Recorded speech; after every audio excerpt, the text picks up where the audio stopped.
Merhabalar Yüksel'le örgülere hoş geldiniz. Hemen videonun başında gördüğünüz görseldeki deniz elbisesini deneme amaçlı önce ben ördüm. Beğenmeseydim hiç videosunu çekmeyecektim ama beğendim. Gayet kullanışlı, gayet güzel, zarif durdu. Güzel bir pareo olduğunu düşünüyorum. Daha önce atkılarda, işte şallarda, fularda örülen bir örgüydü bu. Hem yaz hem kış olarak deniz elbisesinde bir paryoda nasıl duracağını merak ettim. Bir deneyeyim bakalım dedim. Beğenirsem videosunu çekerim. Beğenmezsem sökerim diye düşündüm açıkçası ama beğenince videosunu çekmek istedim. Zaten görselde de gördüğünüz gibi çok şık duruyor. Çok güzel bir aksesuar bir kere. Mayonuzun, bikininizin üzerinde gerçekten çok güzel duruyor. Renklerini kendiniz belirleyeceksiniz. Hangi renkleri seviyorsanız. Bu şekilde renkli örerseniz pek çok bikini mayoya uydurabilirsiniz renk olarak. Kombin yapabilirsiniz. Batik ipler kullanabilirsiniz. Tabii yaz için olan pamuklu iplerden kullanın. Ben de pamuklu ipler kullandım. Biraz şöyle bu püskülleri, saçaklarını daha kısa tutabilirsiniz. Biraz dolanabiliyor, içinden geçebiliyor birbirinin. Daha kısa örebilirsiniz. Şimdi zaten videoda ben ölçülerini göstereceğim ne kadar ördüğümü. Siz de kendi boyunuza göre ister uzun ister kısa ne kadar istiyorsanız o şekilde öreceksiniz. E, Biraz daha kısa tutarsanız dolanmayı önleyebilirsiniz ama bu haliyle de gerçekten güzel durdu.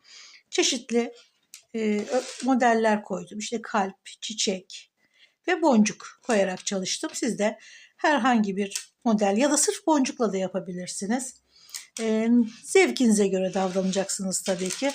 Şimdi bu deneme için ördüğüm bu parayonun videosuna başlayalım. Gene dediğim gibi ölçülerinizi kendiniz belirliyorsunuz. Yaz sıcağında kullanacağımız bir giysi olduğu için mutlaka koton ipler, işte merserize gibi, floş gibi güzel, bizi sıkmayacak, terletmeyecek ipler kullanmamız gerekiyor. Akrilik olabilir, dönüşüm ipler olabilir ama mutlaka mevsimine uygun. Yani hangi markayla ördüğümüz değil, önemli olan mevsimine göre iplerle örebilmek. Şimdi ben pamuklu ipler kullanıyorum. Siz de gene dediğim gibi merserize, filoş olur, çok daha dökümlü olur. İstediğiniz yaz için uygun iplerle örebilirsiniz. Ben beyazla başlamıştım. Aynen burada nasıl ördüysem, hangi ölçüyle ördüysem o şekilde örüyorum. Siz bunun boyunu kısaltabilirsiniz, uzatabilirsiniz. Renkleri istediğiniz zevkinize göre hazırlayabilirsiniz. Şimdi 4 milim tığ kullanarak beyazla örmeye başlıyoruz. 4 milim tığ kullanıyorum. Bir de ince bir tığ şuradaki boncukları örgüye katabilmek için deliklerinden daha rahat geçiyor çünkü. Evet, şimdi beyaz iple başladım. Aynı şekilde örmeye devam edeceğim. Örgü hep aynı yönde ilerleyecek. Yani örgünün burası düz tarafı, zaten tersi gösteriyor kendini, ters yüzü. Hep aynı yönde. Zinciri çektik. Sona kadar geldik. Sonra buraya dönüyoruz. Mesela şu turuncuyu da ördük. Devam ettik. Bitirdik. Orada kaldı. Nasıl başladıysak, ucuna ne taktıysak, ne ördüysek aynısını yapıp bitiriyoruz. Sonra tekrar başladığımız yere geliyoruz. Hep aynı yönde. Yani bir böyle örmüyoruz. Hep bittikten sonra tekrar başladığımız noktaya geliyoruz. Hep düz taraf yukarıda, ters tarafı da içeride kalıyor. Şimdi beyazla şurada ben boncuk takmıştım. Birkaç zincir çekiyorum.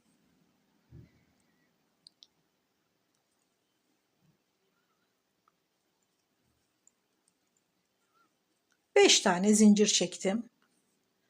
Şimdi bu zincire boncukları katacağım.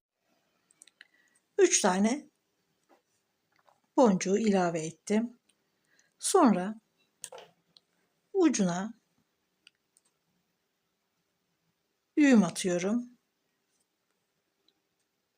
Tabii boncuğun deliğinden daha büyük bir düğüm olması gerekiyor. Çıkmayacak kadar düğüm atıyoruz. Sonrasında şöyle daha ince tığ yardımıyla ipliği boncukların içinden geçirerek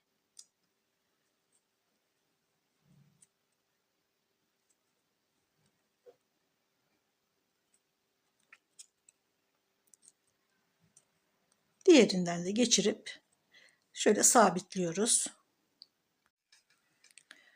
Şuradan hemen ipi kopardım, kestim.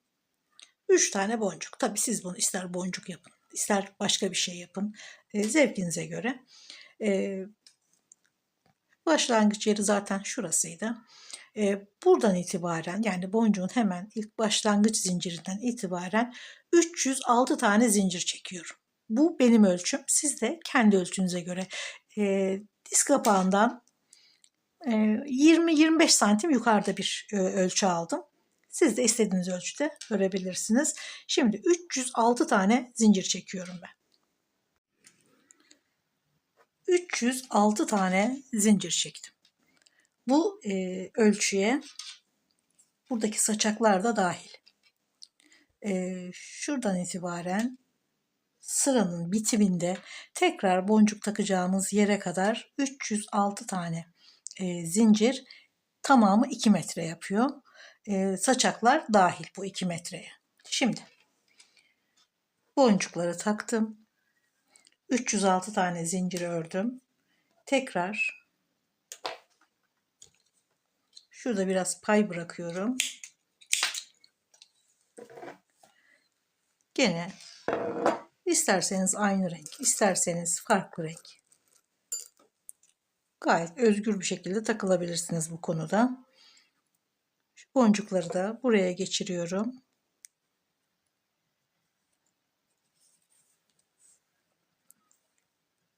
Bunları da burada sabitledikten sonra diğer renge, yani ikinci sıraya geçiyoruz. Düğümü attıktan sonra kalan ipi içeriden geçirip hemen kestim ve bu şekilde temiz bir görüntü oluşuyor. Şimdi 30 tane uzun saçak için 15 tane kısa saçak, yani birbirinin yarısı kadar olacak zincir uzunlukları saçaklar için. Şöyle daha net göstereyim. Şu uzun saçak başlangıcı, şurası da iki parçayı birleştirdiğim yer. Burası diğer parçaya ait, şunlar. Kafa karıştırması. Şimdi şu zinciri şurası olarak görüyorsunuz. İlk zinciri çektim. 306 tane. 30 tanesi saçak için. Diğer uçta da gene 30 tanesi saçak için ayrılacak. Bu 2 metre 306 zincire dahil bu saçaklarda. Şimdi buradan şu turuncu renge geçtiğimde bunun yarısı kadar öreceğim. Yani burada 30 tane ilk sıranın saçağı, uzun saçak olacak. Bu 30 zincirlik. Sonrasında şimdi öreceğimiz olan turuncu renkte 15 tane zincir olacak ve şuradan başlıyoruz örmeye. Şimdi kafa karıştırmamak için sırayla gidelim. Ne yaptık? Parçamızın, yani iki parça öreceğiz biz bunu. Birinci parçanın ilk sırasını beyaz iple 306 tane zincir ördük. Boncukları taktık. Şimdi ikinci sıraya geçiyoruz. Sıra sıra anlatırsam daha iyi anlaşılır. Hemen gene aynen bu renk takibiyle yapıyorum.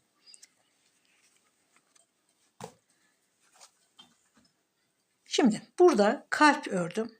Hemen onu da göstereyim nasıl ördüm. Bilirsiniz gerçi. Şurada sihirli halkanın içine bir daha yapayım yeni başlayanlar için. Şöyle büküyorum. Bir tane ilmek içinden alıyorum ve buraya önce 2 tane zincir.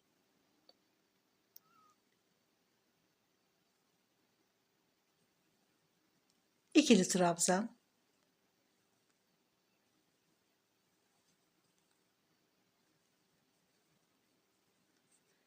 2 zincirle birlikte 3 tane daha trabzan, 4 tane. Şimdi bunu küçültüyoruz, trabzanı. Gene doluyorum. Bu sefer yarım trabzan. Bir kere de çıkıyorum. Bu da 4 tane.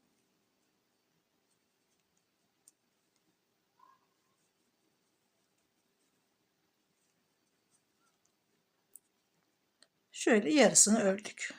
Şurada gözüküyor.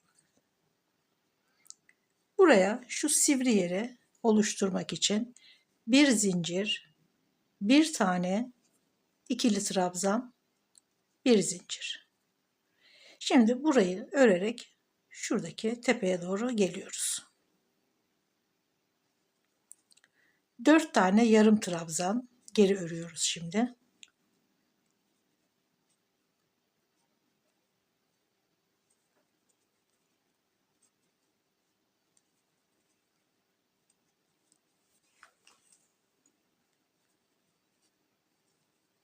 Dört tane yarım trabzan. Şimdi başlarken ördüğümüz gibi 3 tane ikili trabzan,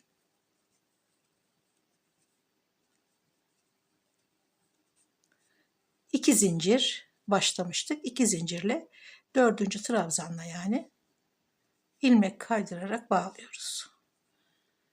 Şuradaki iple de küçültebiliyoruz. Bu şekilde tamamladım. Bir tane zincir çekip bir tane sık iğne örüyorum ki tam ipi, şuradaki ipi tam şuraya taşıyabilmek için. Tamam. Buradaki ipi de iyice küçültüp bakın gayet güzel. Burada içinden geçirerek kaybedeceğiz. Şimdi buradaki zincirin 30 tanesini büyük saçak yani uzun saçak için ayırıyoruz. Sonrasında ikinci sırayla örerek devam ediyoruz. Kalp ördükten sonra 15 tane zincir çektim. Şimdi bu bizim ilk sıramız. Bir iğne taktım, 30 tane zincir sayarak. Şimdi 31. zincirden itibaren örmeye başlıyorum. Bakın buradan takip edebilirsiniz. Şurası yok. Burası arka parçaya ait. Şurada. Şunu ördük. Burada. Şimdi iğneye kadar bırakıyorum 30 tane zinciri. Yarısı kadar olacak çünkü. 30, 15. Kısa saçak 15. Şimdi hemen iğnenin yanından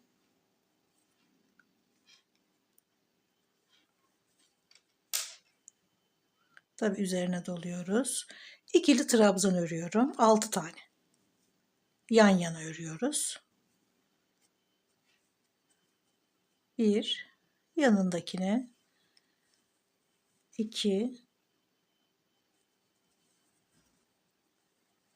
3,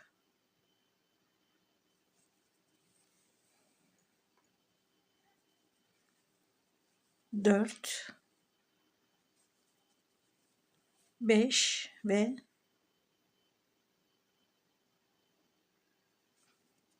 6. Şuradaki örgü. Büyük bir parça olduğu için burada göstermek biraz zor oluyor. Şöyle bakın. Şurası değil. Şuradan itibaren uzun saçak, kısa saçak, 30 zincir, 15 zincir. Şimdi burada daha uzun çekeceğiz ama buradan sonrası şeye denk geliyor. Örgünün içine girdiği için 12 tane 30 artı 12 çekeceğiz. Şimdi sıra ona geldiği zaman orada anlatacağım. İlk gördüğünüz zaman bunun daha uzun olduğunu kafanız karışmasın. Şimdi biz bu sıradayız. Buradaki 30 tane zinciri saydım.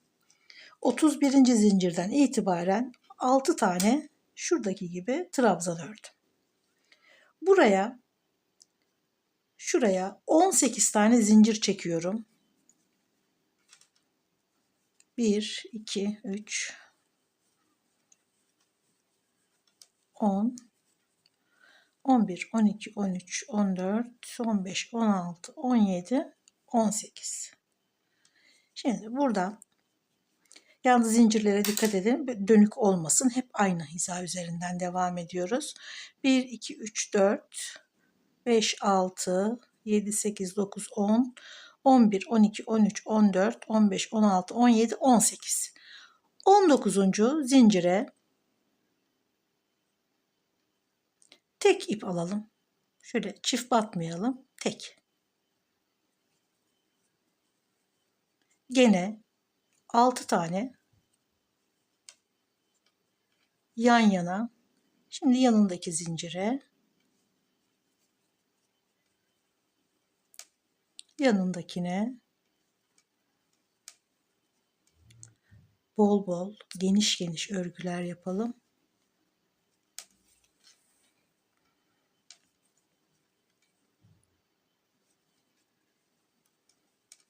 İki, dört, beş ve 6.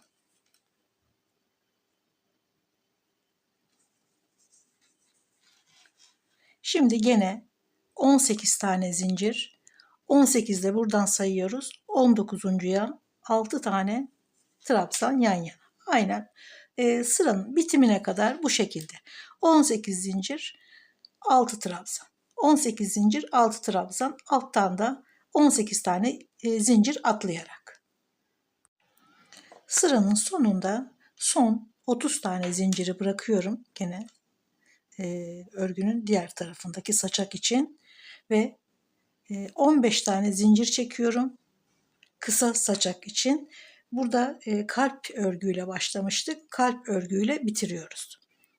16. zinciri çekiyorum. Bu bir sihirli halka olarak kabul ediyoruz. Şöyle tutuyorum. 2 tane zincir. Şuradaki o zincirin içine çift ip alıyorum. Tek batmıyorum.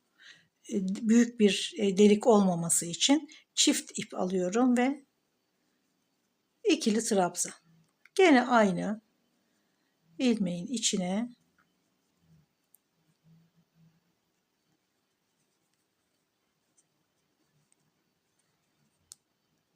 iki tane zincirle birlikte 4 tane oldu. Şimdi küçültüyoruz. 4 tane de yarım trabzan. Üzerine alıyorum ve bir kere de çıkıyorum. Bu yarım trabzan oluyor. Bir tane daha, 4 tane. Şimdi bir zincir, bir tane ikili trabzan, bir zincir. Kalbin şu sivri tarafındayız. Şimdi geri dönüyoruz. Gene doluyorum ve bir seferde alıyorum. Yarım trabzan, 4 tane.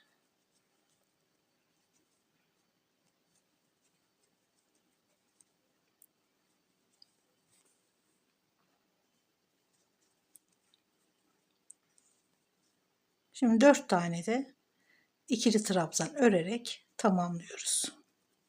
1 2 3 bir de 2 zincir, dördüncüsü zincirli ve boşluğa batıp ilmek kaydırarak bağlıyoruz. Sonra şöyle bir zincir çekiyorum.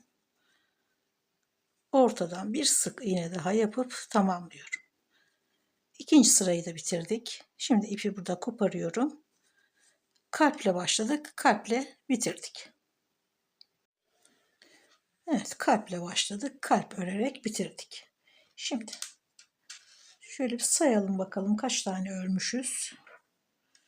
1, 2, 3, 4, 5, 6, 7, 8, 9, 10 ve 11. Başladığımız noktadayız. Şuradan başladık. Sırayı bitirdik. Sonra geldik. Buradan başladık. bitirdik. Şimdi tekrar aynı yere geliyoruz. Şimdi beyaz, turuncu ve burada turkuaz renkle devam edeceğiz. Burada uzun saçak, kısa saçak. Şuradan itibaren saçaklar. Burada da az önce söylediğim gibi gene biraz düşük bir örgü, sonra yukarıda kalan bir örgü olarak devam edeceğiz. Burada başlangıç yeri belli zaten. 15-30 tane zincir. Sonra gene bakın buraya kadar gene 30 tane zincir uzun saçak. Ama biz gene devam ediyoruz çünkü örgü biraz yukarı çıkıyor. Bir buradan, bir burada, bir burada, bir burada örüyoruz bu trabzanları. Uzun saçak örerken biraz yukarı çıkıyoruz. Örgünün içine giriyoruz. Sonra tekrar düşük örgüyü yapıyoruz.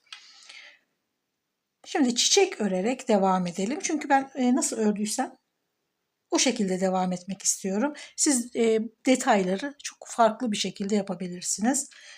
Hangisini seviyorsanız çok birebir yapmanıza gerek yok. Kendi zevkinizi de katabilirsiniz. Şimdi çiçekle devam edelim.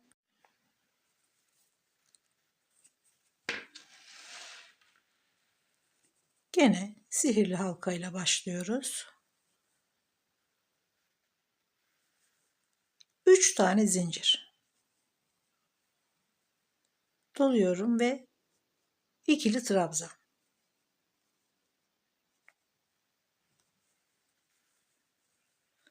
2 tane. Şimdi aynen burada olduğu gibi 3 zincir gene aynı boşluğa ilmek kaydırarak tamamlıyoruz.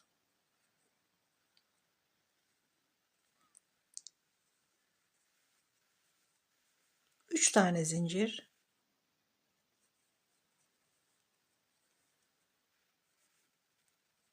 bir tane daha,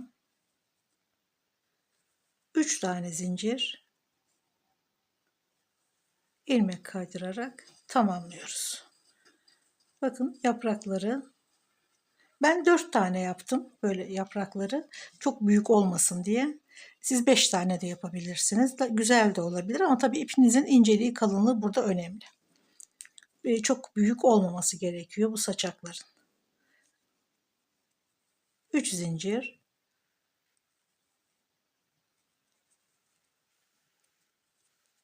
bir tane daha, gene 3 zincir ve ilmek kaydırarak tamamladık. Dördüncüyü örüyoruz.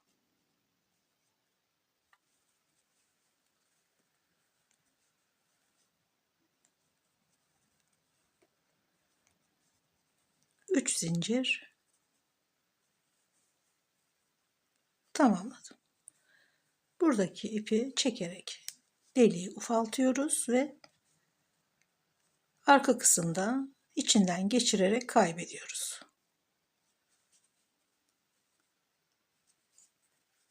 İpi tam ortada bırakmamız için, şuradaki ipin tam ortada kalması için bir zincir çekip şöyle bir sık iğne örüyorum ve tam ortaya alıyorum ipi. Şimdi burada bir tane uzun ördük. Bir tane kısa. Şimdi uzun öreceğiz. Şuradaki. 30 tane zincir çekiyorum.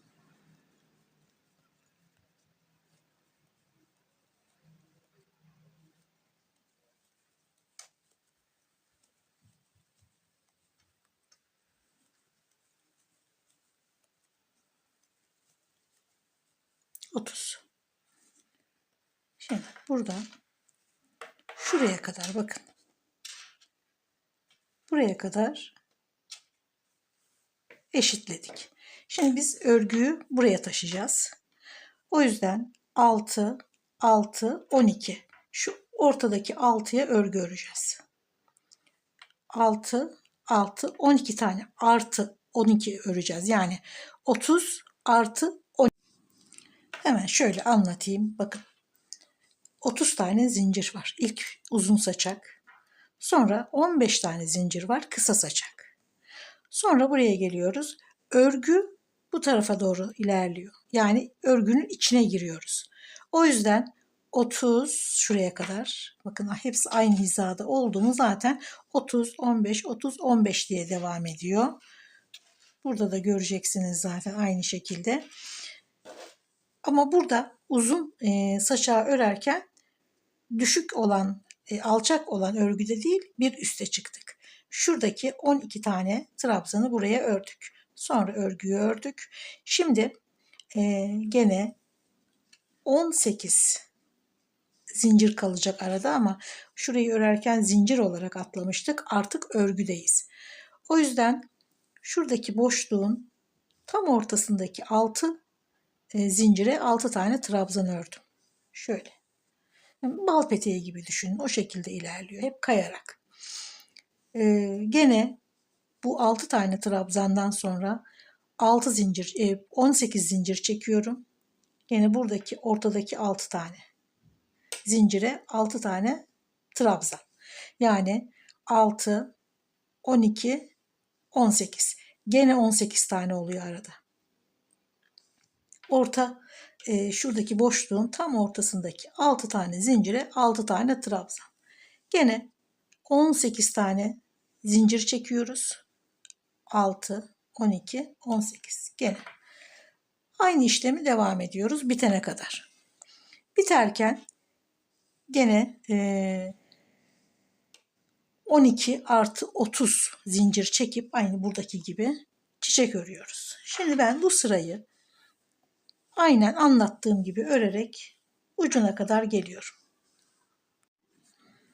Şimdi sıranın sonuna kadar aynı şekilde örerek geldim. Burada son örgüyü öreceğiz. Bir tanesi daha alçak, bir tanesi daha içeride, yüksekte kalacak örgünün. Burada son 6 tane trabzanı öreceğiz. 6, 12 tane zincir artı 30 tane zincir çekip sırayı çiçekle başlamıştık. Çiçekle tamamlayacağız. 18 tane zincir çekiyorum.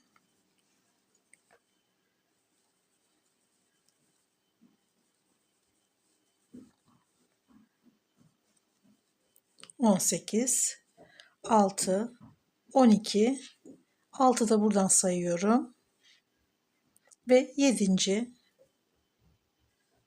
zincire gene yan yana 6 tane trabzan.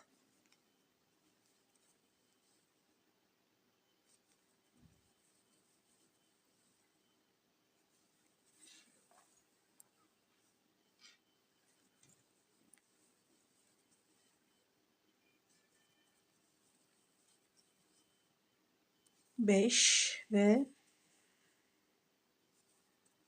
6. Şimdi şuradaki uzun saçağı örüyoruz.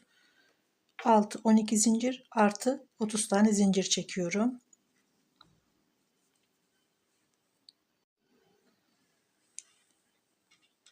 Şimdi zinciri çektik.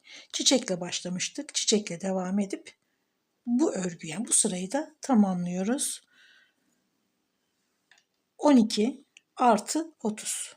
42 tane zincir var burada. Şimdi şunu tutalım. Bunun üzerine bir tane zincir çekiyorum. Bunu sihirli halka olarak kabul ediyoruz. Bu sihirli halkanın içine şimdi çiçek öreceğiz. 3 zincir doluyorum. 4. zincire, yani şimdi ilk ördüğümüz zincirin içine tek ip almayalım. Bu şeyleri örerken ortası çok delik olmaması için şöyle 2 tane ip alıyorum.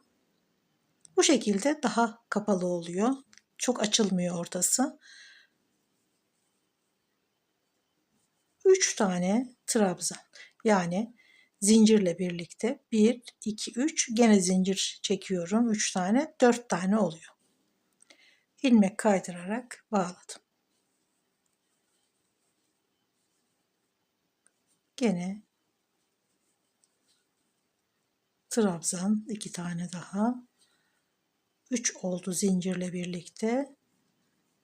Gene 3 zincir. ilmek kaydırarak bağlıyorum.